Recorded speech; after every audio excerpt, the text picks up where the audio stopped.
Hello, and welcome to the Diet NPO podcast. My name is Zach, and I'll be your host. What's up, everyone? What's new with you today? I'm about 1 week removed from my vacation, and I've still got that kind of vacation glow going on, but I can tell it is starting to wear off now that it's been about a week. I'm back at work with things, so things are kind of transitioning after vacation. Luckily enough, as soon as I got back from vacation, the 2022 NFL football season started, which is just great for me because now I actually have something to do on my Sundays. And if you're someone who is interested in football, then you're just excited as me as this is a great season to be getting into. But if you're not anyone who's interested in football, you may never care about this, or you might have a significant other or a family member who is interested in football, and then you just get to roll your eyes every single day, pretty much like my significant other does a lot of the time. So you're not going to get to use your TV on Sundays as much for the full day. Sorry about that. But you do get to have the rest of the days of the week. So at least there is a silver lining there. I was thinking about one of my favorite NFL shows, known as the Pat McAfee Show. It's one of my favorites out there. And they always talk about different vitamins. Now, it turns out the vitamins that they talk about are much more of the recreational type, if you know what I mean. But I know that vitamins for us as dietitians, RDs to be, or people just interested in nutrition, vitamins mean a lot more to us than it might to them, right? So I thought vitamins and minerals, and vitamins particularly today, would be a great concept for us to go through. Students that I tutor all the time always ask about vitamins because we always usually see some type of vitamin question or a mineral question on the exam. So it's a good thing for us to be reviewing to feel more comfortable with, certainly. The big thing that I always emphasize is students always just try to memorize these vitamins. They memorize, and then they feel like they're never progressing forward with them because they're always just trying to memorize them all. But I'm here to tell you, no, we don't need to be memorizing each one of these vitamins and minerals. Actually, I wouldn't even recommend that because it's just way too challenging to try to memorize all of these different water and soluble vitamins, different minerals. What do they do? It's too hard to memorize that. So you need to come up with little types of context clues, little clues in your mind that's going to help you out to help navigate these types of vitamins. Now, as we introduce these vitamins, we know that we have both water and soluble vitamins, okay? Water and fat-soluble vitamins. Those are the two different categories of those two.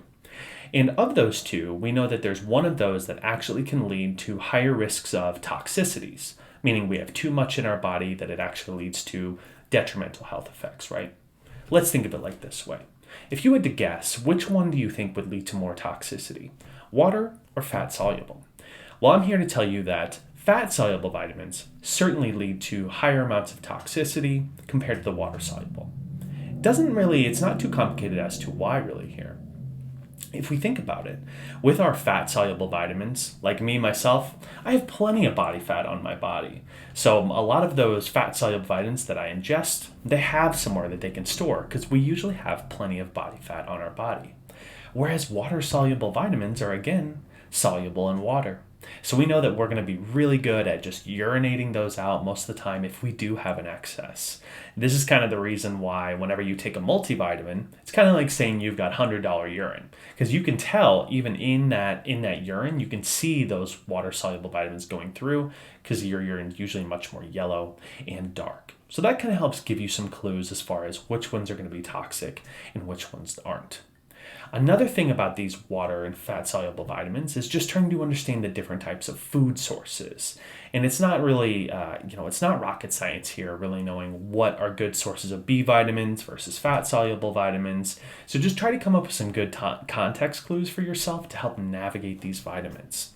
May as well stick with the first ones to start with, which let's knock out some fat-soluble vitamins. Now, there is 4 fat-soluble vitamins that we need to know here. All you have to remember is ADEC to know which ones are fat-soluble. All the rest are water-soluble. So that is vitamin A, D, E, and K. Okay? Starting with vitamin A, we know this as retinol. Now, when I say the word retinol to you, what is the prefix that comes to mind? Well, you already have a context clue there that retinol corresponds to the retina. So we know that retinol, or vitamin A, is going to be very good for eye health. This should give you some more context clues right there. To add to that, carotenoids are another form of retinol or our vitamin A sources. And whenever you think of carotenoids or carotene, you always think of carrots, right? Because the word is almost in there. So we can already have that context clue that our orange type of vegetables, orange type of foods are going to be a very good source of our vitamin A. What does vitamin A do for us in general? Well, I just told you it helps with our eye health. It's also very good for our immune health. If you've caught my previous podcast from when I had COVID, I tried to take plenty of different types of vitamins and minerals to help out my immune function during that time. So it helps with immune function, cellular growth and development, such as my skin staying nice and healthy a lot of the time, as well as reproduction as being great things that vitamin A does for our body. Food sources of this that I draw from the National Institute of Health, there's these nice little guidelines that tell you all about the vitamins and the minerals. Food sources will be things like liver. It's also going to be things like sweet potatoes, oranges, spinach, and carrots, just to name a few. So grasp onto a few of those good sources of vitamin A and hold on tight. Remember, we don't need to memorize them. Let's come up with mental associations here. Transitioning into vitamin D. It's all about that D, and we're talking vitamin D in this case. We can get this from endogenous UV light, like the light that's shining on me right now, or we can get it from our exogenous food sources. It helps greatly with the absorption of calcium, as we know it's very good for helping out with bone mineralization, right? We always think about bones with vitamin D. But it does a few other things, such as it reduces our inflammation in our body. It also helps with our cellular growth and our immune function, just to name a few things that it'll do. For food sources, I really like to think of bony fish, bony things. That's kind of what I come to there. So bony fish such as salmon, such as trout, such as some of our herring, sardines, as well as we know that mushrooms are a great source of vitamin D. You'll see a lot of times in the grocery store, when you go to buy your mushrooms, it'll say great source or a good source of vitamin D as well. And we always know that our milk, soy, dairy products are always a good source of our vitamin D as well. Oftentimes, like soy milk is enriched or fortified with vitamin D, so we know that those are going to be great sources. Additionally, they're fat soluble. So think of some of those fat soluble type of items there. Vitamin E, we know as it being great for inflammation. Think E as eating that inflammation here. Its primary role is acting as that antioxidant in the body. Antioxidants, also known as being alpha tocopherol, as an antioxidant, they take that free radical cell that's floating around our body that's bad. It can cause cancers and cardiovascular disease. And as an antioxidant, they help to just clear that out of our blood. So that's what it really does for us, as vitamin E does. This one seems to be a lot easier when it comes to a lot of my sources of food because it is fat soluble and it's mostly fatty foods that it's present in. So this is going to be things like sunflower seeds, almonds, nuts, as well as our cooking oils such as canola oil are great sources of vitamin E. So make sure you keep plenty of that E in there. Number 4 of our fat soluble is K. And when we think K, we think of clotting. Oh wait, that's spelled wrong, but that's okay. All right, so think K and think clotting. Because we know a lot of the times we hear about doing warfarin and Coumadin educations. I do these all the time in the hospital when I'm over there, kind of in that clinical setting there. When someone takes Coumadin or warfarin, for example, it is because their blood clots way too much. This excessive clotting in their blood can lead to all kinds of health issues. It can lead to a pulmonary embolism, DVT, a stroke, etc. All kinds of things where that clot is traveling somewhere that it's not supposed to. Vitamin K, like I said, it helps with clotting. And so someone will take warfarin and Coumadin to prevent clotting. So vitamin K works counteractive to that drug. That's why we try to limit it as much as we can when we're taking warfarin or when we're taking Coumadin. And when we also think of K, we think of K as in kale, because we think of a lot of our cruciferous vegetables in this case, such as kale, spinach, natto, collard greens, asparagus, turnip greens, all kinds of green cruciferous vegetables as being those great sources of vitamin K. Finally, we knocked out those fat soluble. Let's take a step into the water now. Starting with vitamin C, I just wanted to knock that one out really quick with us. We know vitamin C as being that scurvy vitamin, right? Scurvy is in these sailors would go out on their boats for 6 to 8 months and have very low access to fresh fruits and fresh vegetables. And so they would end up with these bleeding gums around here and issues with their skin. And that was usually due to a vitamin C deficiency. But vitamin C does a lot of things other than preventing pirates from getting scurvy. It also helps out with collagen synthesis, protein metabolism, connective tissues, and here's a clue, wound healing. A lot of the times we'll give someone vitamin C if they have lots of chronic wounds. And then we always know vitamin C is a classic thing for our immune system function. I know I was trying to take a lot of that when I was sick with COVID during that time. It's also known as having an antioxidant role for us and a vital role in the immune system, as well as the absorption of iron. We should know a couple of really good sources here, such as we know oranges and orange juice are really, really great sources of that vitamin C, as well as red pepper and kiwi. So it seems like a lot of our fresh fruits, fresh vegetables as being great sources of that vitamin C. Now let's take a step into those B vitamins now. B vitamins we know are huge. A lot of them are for those energy metabolism type of pathways, and so that's usually a pretty good guess. We also know that B vitamins are very present in a lot of our protein type of foods. We know that that's a big component as well, as our protein, meat-based foods are great for those B vitamins. Starting with B1, thiamine.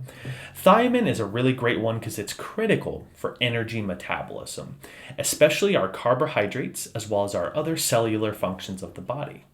Many of our foods in the United States are fortified or enriched with thiamine, and so they're present in a lot of those fortified or enriched type foods. When I think of B vitamins, like I said, I think of protein and animal products. So let's go through a few good sources of thiamine for you now. We know we can get it from those fortified foods such as fortified breakfast cereals or fortified juices possibly. We also know that pork is an excellent source of thiamine as well as many other high protein types of foods. I'll let you dive in and look for any other sources you want, but let's think of our protein meat items, pork, as well as any of those fortified or enriched foods. Step 2 into vitamin B2.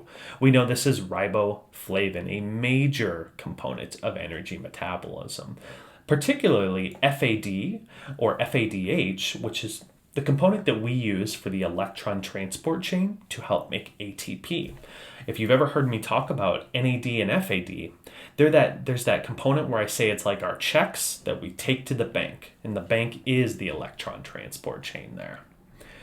So with that, we know that it really helps out with energy metabolism in general. It also helps out with just our general cellular function as well as our fat metabolism.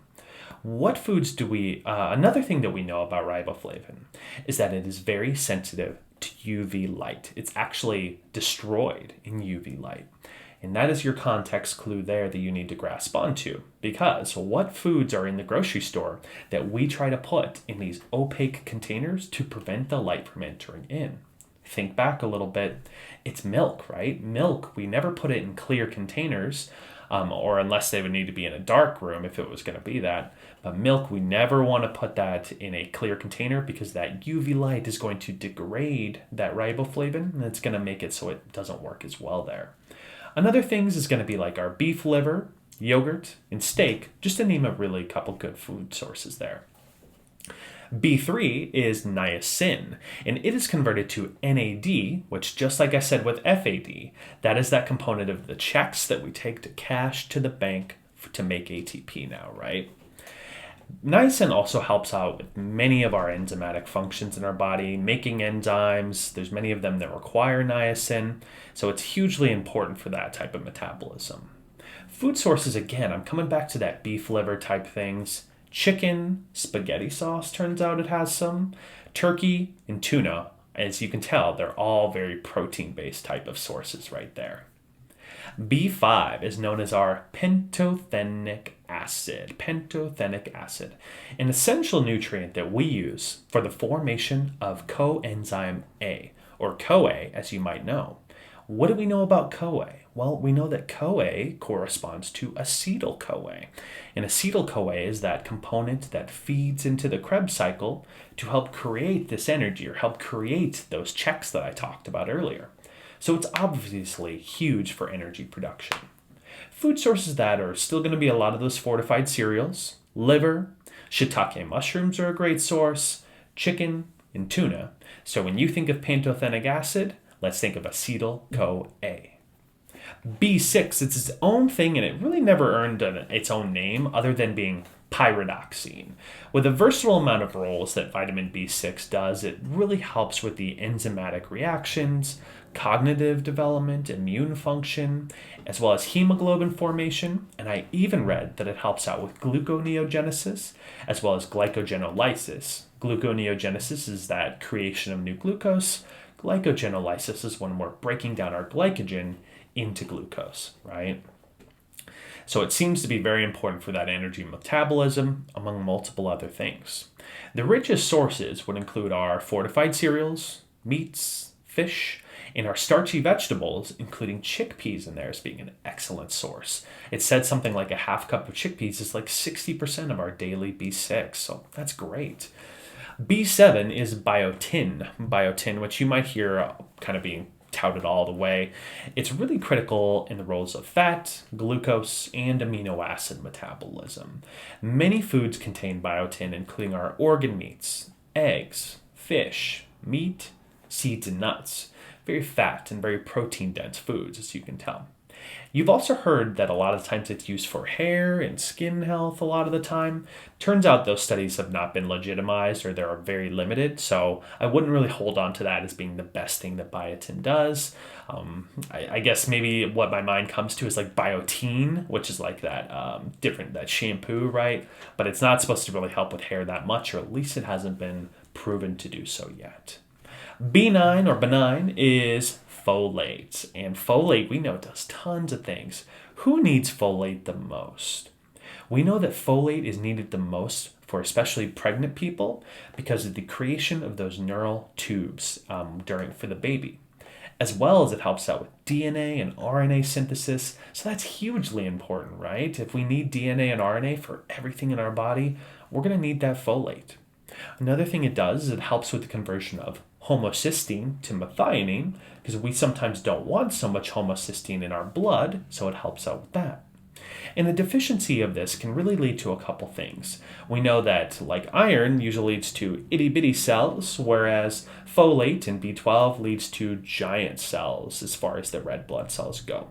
So we know a deficiency usually leads to that megaloblastic type of anemia that we can see a lot of the time. Other items when we think of folate, we think of foliage, so foliage in that case. So that's how we know that folate is going to be very present in our cruciferous vegetables, spinach, asparagus, and our Brussels or Brussels sprouts as well. Rounding it out with vitamin B12, gotta end with a high note here. The biggest concern we usually see for vegans, because a lot of the times B12 is very present in those animal products we tend to find. It's required for the function of the central nervous system, red blood cell formation, DNA synthesis, and so many other enzymatic functions. That's why it is so important. It binds to that intrinsic factor in the stomach, in that nice acidic environment, and then it travels to the ileum, again, the ileum, for that absorption, right? The best sources of which are, again, a lot of our animal products, but there's a couple vegan sources. We have our clams, tuna, nutritional yeast is a good source, and also I've heard of spirulina being a good source of vitamin B12 as well.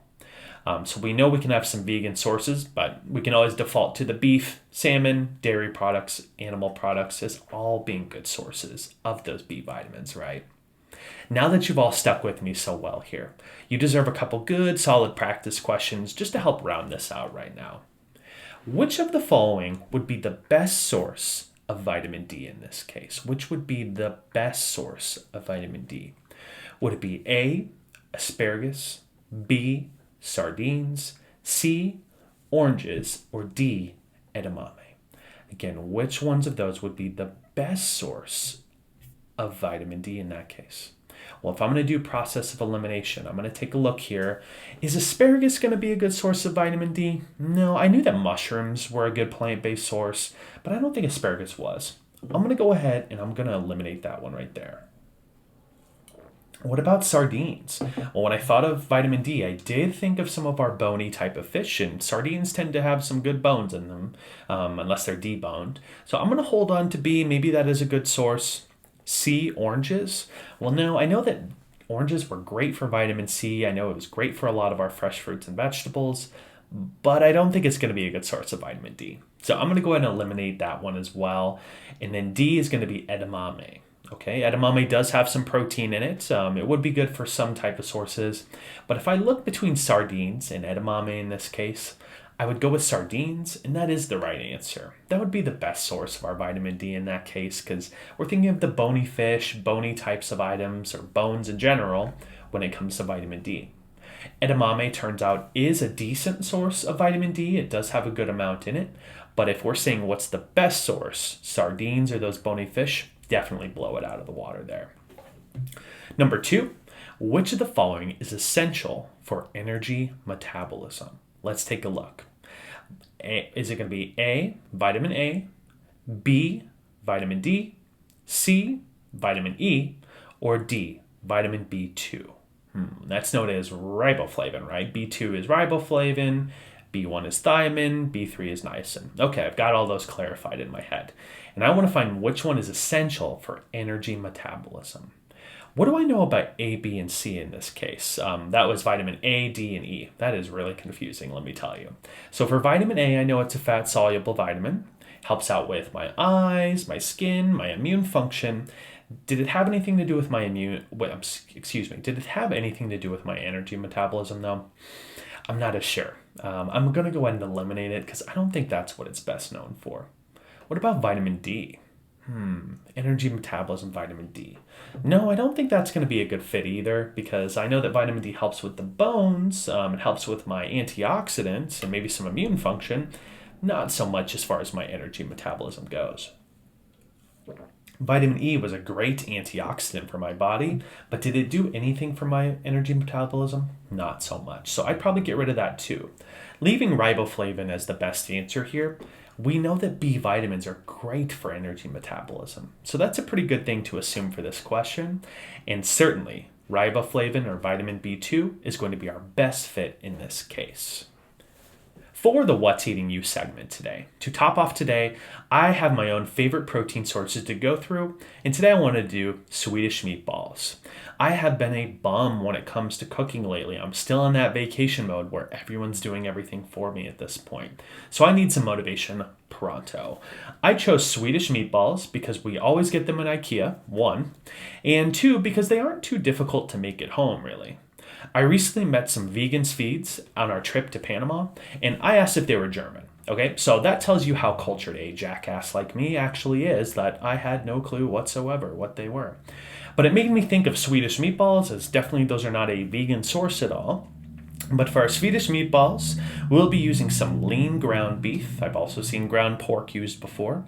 From the recipes that I've read, you're going to mush that and beat that ground meat with some water, and this helps to make the meatballs nice and fluffy and nice and smooth. You'll want to add 1 cup of water with about 1.5 cups of our meat, 2/3 cup of that fresh breadcrumbs, because we need something to bind together with all those meatballs, right? We're going to add some minced onions, some egg yolk, and all of our favorite spices and herbs that you want to throw in to really rich that up.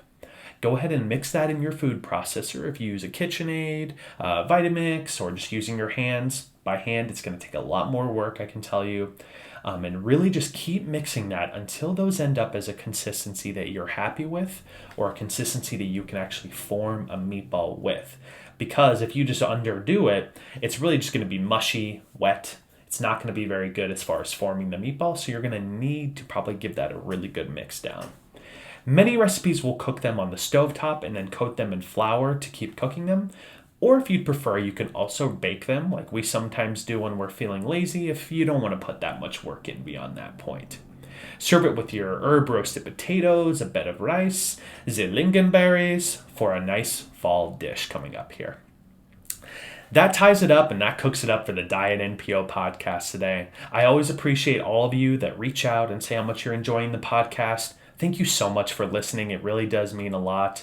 I go through the RD exam, so if you're a new dietitian or an RD to be, this is a good podcast for you to start learning a little bit more about the exam, questions, and really just the material.